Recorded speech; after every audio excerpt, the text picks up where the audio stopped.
video in a 5-part series on Gravestone epitaphs and iconography filmed on Burial Hill in Plymouth, Massachusetts. In our first video, we looked at a number of 18th century stones that featured the death's head motif, the winged skull. And now we're going to focus on another motif that becomes very popular in the later 18th century. That is the cherub's head, sometimes called the soul effigy. Now, I'm on the south side of Burial Hill. You can see the Cushman Memorial behind me, which should help to orient you if you're familiar with this site. We're going to turn now and look at the gravestone of Dr. Lazarus LeBaron.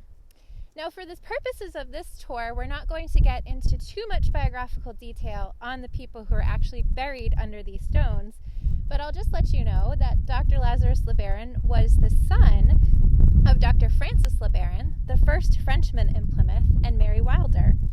He died September 2nd, 1773, at the age of 75, and you might be able to tell just from the size of his stone that he was a very prominent Plymouthian. This is a rather unusual stone here on Burial Hill. It's a very, very thick slate, and it's a very, very wide. So it's quite eye-catching, although unfortunately it has deteriorated significantly due to erosion, and it's very difficult to read. But if we look here at the corners of the stone, we can just make out on both the right side as well as the left side a winged cherub face. We saw similar winged cherubs on the last stone we looked at in the first video, on the gravestone of John Bartlett. And so this is just a caution to not think that one motif is going to replace another completely.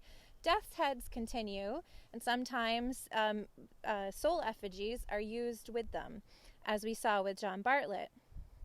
But the cherub's head, with its wings, are generally thought to symbolize the survival of the spirit after death and its flight to heaven. Verses on these stones focus on the Christian belief in the resurrection of the body. And one thing that's really important to note is that instead of reading, "Here lies buried," which is actually the way all the inscriptions begin on the Bartlett stones that we looked at in the first video, this stone and stones like it begin "in memory of." So this stone is less oriented towards reminding people about the physical reality of death, the fact that death is inevitable, and the fact that there is a physical body beneath the gravestone. Instead, it's more a memorial to the person's life. Now again, it's very difficult to read the verse on this stone. Unfortunately, we've had a lot of rain, so some of the sand and soil has splashed up, making it even harder to read. But I'll read it for you. "My flesh shall slumber in the ground till the last trumpet's joyful sound. Then burst the chains with sweet surprise, and in my Savior's image rise." So here you have a very confident expression that although the flesh is under the ground, it is just slumbering. Sort of instead of thinking about death as final, this verse is focusing on, again, that Christian belief in resurrection, that at the end, the body would be resurrected, and it would be restored in the image of Jesus Christ. We're going to walk down the path to another stone to see another version of the winged cherub.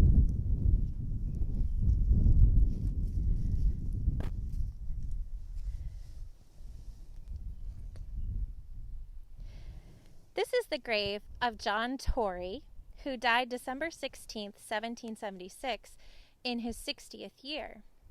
Now, I wanted to show you this stone because it provides another example of a winged cherub, but this one is much more intricately carved and more defined. It's also larger than the cherubs we've seen on either the LeBaron stone or the Bartlett stone earlier. I like to think of this as a very masculine cherub. You can see how his hair curls, which reminds me of some of the 18th century wigs that gentlemen would have worn. Now there is a verse here on the bottom of the stone. Again, it's hard to read. It says, "In faith he died, in dust he lies, but faith foresees that dust shall rise. when Jesus, with almighty word, calls his dead saints to meet the Lord. So this is a different verse than the one on the LeBaron stone, but it's the same sentiment.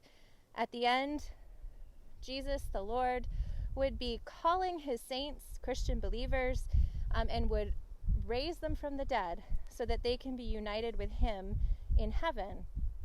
And you'll note that here the verse references dust. In dust he lies, but faith foresees that dust shall rise.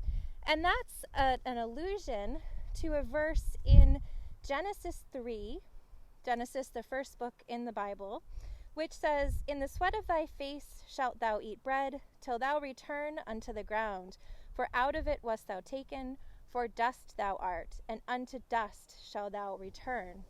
So this is the foundational belief in Christianity, that man, again, is mortal, death is inevitable. Out of the ground he was created, and out of the ground he will return as dust. But finally, in the final chapter, there is hope that that dust will rise when the resurrection of the dead happens.